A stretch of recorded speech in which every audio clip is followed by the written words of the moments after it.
Hotep à tous, bienvenue sur la chaîne des panafricanistes par essence, par conviction et par excellence. Celle des citoyens qu'émitent par nécessité et obligation de combat. Nous sommes une chaîne qui n'est guidée que par nos ancêtres et rien que par les ancêtres qui appartiennent à l'égrégore du monde noir.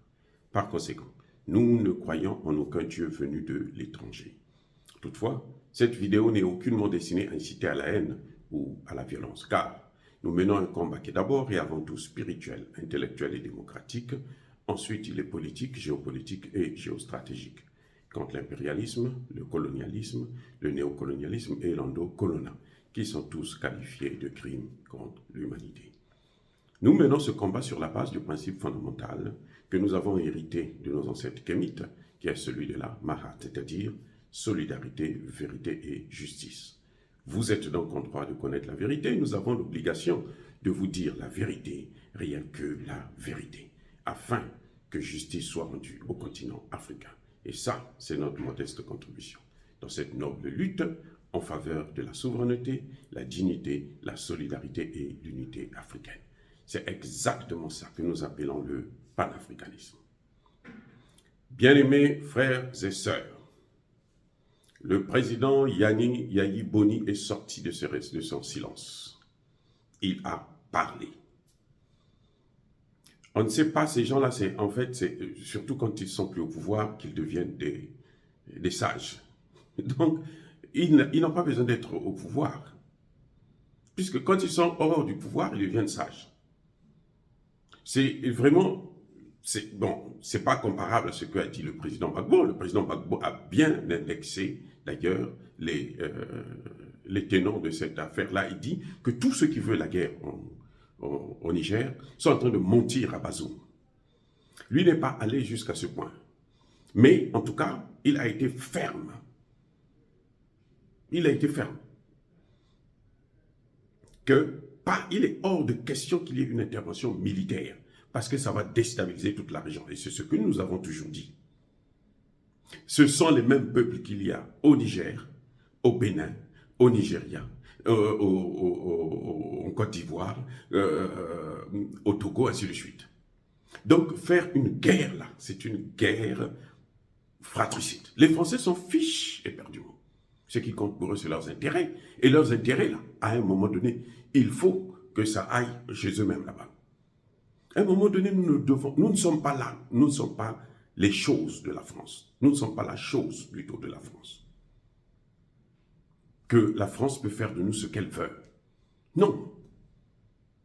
À un moment donné, il faut qu'on puisse stopper cette histoire des intérêts français, des intérêts américains, des intérêts occidentaux, des intérêts chinois. L'Afrique n'est l'intérêt pour personne. C'est l'intérêt des Africains. Et, à juste titre d'ailleurs, le président béninois a rappelé, si vous avez des populations, d'autres sont au Bénin, vous retrouvez la même population au Niger, la même population au Nigeria, la même population au Togo, ainsi de suite, c'est parce que les frontières que nous avons là nous ont été imposées par les Occidentaux en 1884 et 85. 4 mois de négociations pour partager, diviser, se partager l'Afrique comme un gâteau que l'on prend lors d'un anniversaire ou d'un mariage. Chacun vient et prend sa part, chacun vient et prend sa part. Et c'est incroyable que des dirigeants africains, des hauts responsables, je parle de chef d'État, quelqu'un qui se dit chef d'État et qui est soumis à un autre chef d'État qui n'a aucun intérêt dans notre pays, dans notre continent. Nous parlons de l'intégration des populations. La CEDEAO n'a même pas pu faire l'intégration des populations. Le président Yayi Boni l'a dit. Il demande à ce qu'on puisse lever immédiatement les sanctions. Et je suis d'accord avec lui. Il est hors de question de brimer une population parce qu'il y a un ami de la France qui a perdu le pouvoir. On s'en fiche éperdument. Et d'ailleurs, c'est ce qui fait que nous soutenons ce coup d'État. Nous soutenons Tchani. Parce que les amis de la France, là, ce sont nos ennemis. Que ce soit bien clair. Amis de la France, c'est ennemis de l'Afrique. tous ceux qui sont les amis de la France, tous ceux qui sont les amis de l'OTAN, tous ceux qui sont les amis des États-Unis, ce sont nos ennemis. Et on doit les traiter comme tels. Vous voyez ce qui est en train de se passer aujourd'hui dans le Sahel. C'est qui? C'est la France en premier lieu. C'est Nicolas Sarkozy. Et puis Barack Obama, qui ont pris les pays de l'OTAN pour venir détruire la Libye. Je dis bien détruire. Ils n'ont rien apporté. Depuis 2011, il n'y a pas de démocratie en Libye. Alors qu'ils étaient prétendus venir installer la démocratie. Depuis 2011, qu'est-ce que nous voyons? C'est le terrorisme qui est en train de prospérer dans le Sahel, en Afrique de l'Ouest. Et maintenant, ça est en train de se propager dans l'ensemble du golfe de Guinée.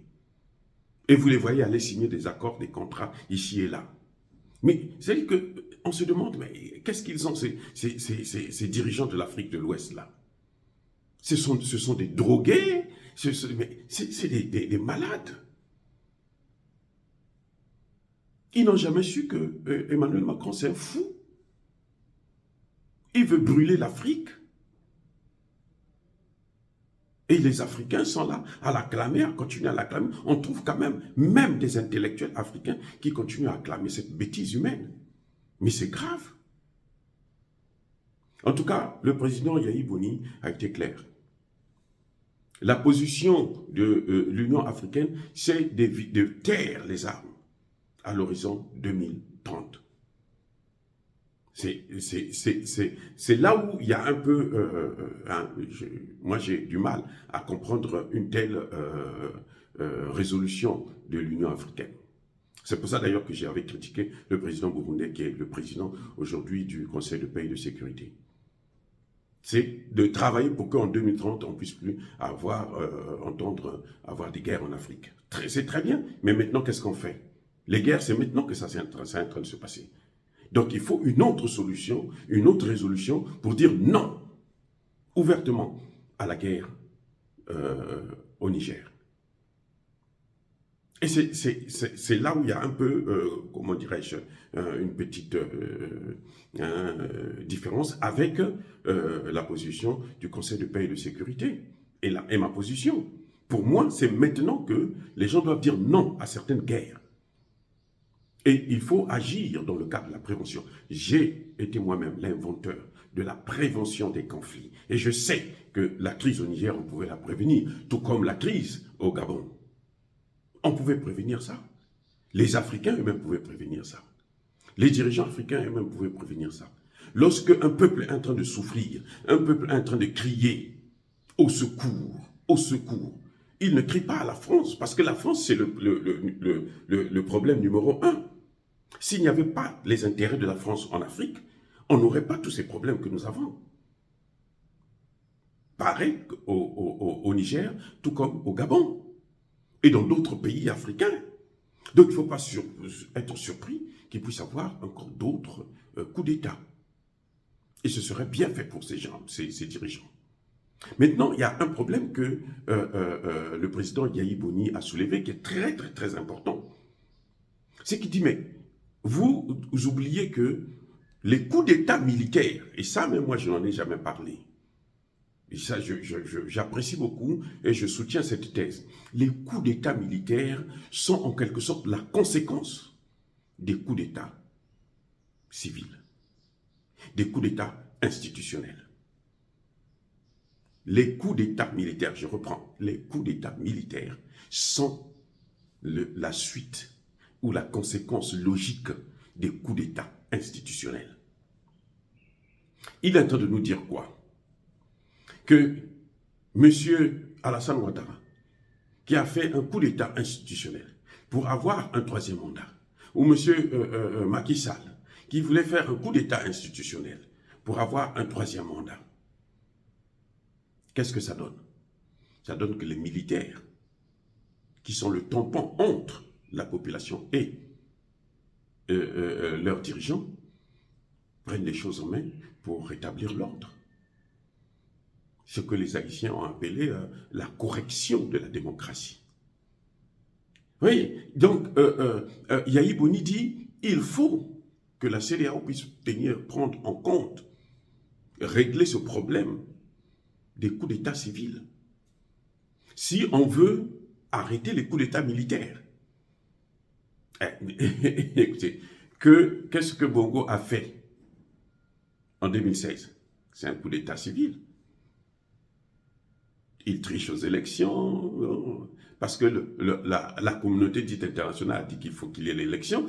Il organise des élections, il triche, il tue des gens, et puis il s'installe au pouvoir. Et vous êtes surpris que les militaires viennent déloger de là? C'est qu'il faut être un peu dingue pour ne pas comprendre ces choses-là. C'est tout à fait normal. Et ça ne va pas s'arrêter au Gabon. Hein.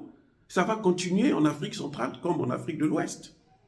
Ça va continuer. Il y aura encore d'autres coups d'État. C'est une évidence. Ce n'est pas ce que nous voulons, mais c'est une évidence. Parce que, justement, les institutions sous-régionales que nous avons ne prennent pas leurs responsabilités. Parce que les dirigeants que nous avons sont irresponsables.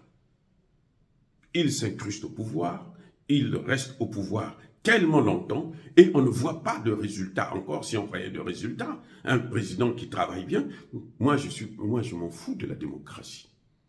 Vous connaissez mon point de vue, la démocratie pour moi, c'est une affaire des Occidentaux pour contrôler nos pays. C'est tout. C'est à travers la démocratie qu'ils s'ingèrent dans nos politiques, dans notre gouvernance. À travers la démocratie, là. Vous voyez, Emmanuel Macron, ce qu'il est en train de faire au Niger, c'est Emmanuel Macron qui est en train de diriger la CEDEAO. Il est devenu le président de la CEDEAO. Et à cause de quoi? À cause de cette fameuse démocratie. Donc, je ne suis pas un amateur, hein, un fan de la démocratie. J'ai toujours dit dans plusieurs de mes vidéos que la démocratie, en fait, elle est inapplicable dans un pays qui est colonisé. Dans les colonies, là, il n'y a pas de démocratie et il ne pourra jamais avoir de démocratie. C'est pour ça que notre combat à nous, c'est le combat de la souveraineté. Et après, nous allons voir comment nous allons organiser nos pays, nos transitions politiques. Et quel type de gouvernance nous voulons. Nous voulons des dirigeants qui travaillent. Point. Ils peuvent rester 30 ans, 40 ans, 50 ans. Ça, ce n'est pas un problème. Le vrai problème, c'est que vous restez 30 ans, 40 ans pour faire quoi? On ne voit pas le résultat. Ce n'est pas parce que vous contrôlez les médias et vous faites dire aux médias de divulguer que vous faites ceci, vous faites cela, alors que la population est en train de souffrir, alors que la jeunesse est en train de prendre des risques énormes, d'autres sont en train de mourir dans le désert aujourd'hui parce qu'ils veulent traverser, ils veulent quitter absolument vos pays, que forcément ça va bien. Oui, ça va bien pour vous, pour les dirigeants. Mais ça ne va pas bien pour les populations. Regardez ce qui se passe aujourd'hui au Gabon. Dans les maisons de ces leaders-là, on trouve des milliards de francs CFA, de dollars, d'euros, ainsi de suite, alors que la population est en train de souffrir. Eux, ils sont assis, ils dorment sur des milliards. Il y a un problème. Donc, ce n'est pas question de démocratie. Là, ce n'est pas la démocratie. Et ce n'est pas au nom de la démocratie qu'on va prendre un pays, on va le mettre à la disposition de l'OTAN, comme le Bazoum l'a fait. Il faut que ça s'arrête. Et d'une manière ou d'une autre, ça doit s'arrêter. En tout cas, nous saluons la sortie du président Yahi Boni. Nous saluons la sagesse qui a découlé de cette intervention et nous félicitons. Nous félicitons l'ancien président Yahi Boni, et j'espère que Patrice Talon va écouter attentivement et qu'il fera très attention avec ses positions politiques, notamment en ce qui concerne la guerre au Niger et les sanctions inhumaines et cruelles que même les Nations Unies, même l'Organisation des Nations Unies, qui est l'organisation des pays de l'OTAN, ce n'est pas l'organisation des Africains. Quand on a créé les Nations Unies, nous, on n'existait pas. Ce n'est pas pour nous. C'est plutôt contre nous. Même eux, ils ont dit non, là, nous exagérons. Alors, dire cela, c'est inciter à la haine ou à la violence. Yabakolerve, Yamalembe. Encore une fois de plus, bien-aimés frères et sœurs, je persiste et je signe. Soyez bénis, abondamment bénis par le Dieu des Kémites et par nos ancêtres angélisés. Mais que tous ceux qui persécutent le continent africain le pillent et le déstabilisent, qu'ils soient noirs, blancs, chinois, arabes, indiens, qui qu'ils soient punis, maudits, foudroyés, neutralisés, effacés, écrasés par le Dieu des Kémites et par nos ancêtres angélisés. Vive l'Afrique éternelle, j'ai dit et j'assume.